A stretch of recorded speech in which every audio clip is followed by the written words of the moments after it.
Once there lived a lion who was the king of the jungle. His favorite pastime was to sit by the sea. One day he saw a beautiful dolphin playing in the water. The excited lion called out, "Oh, Dolphin, will you be my friend?" The dolphin replied, "Of course, it will be my pleasure."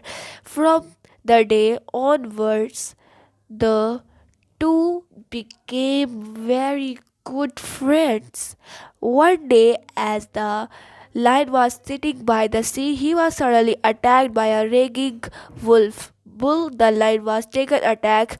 He called out, "Help him, Dolphin," but the poor dolphin could not help as she would have died.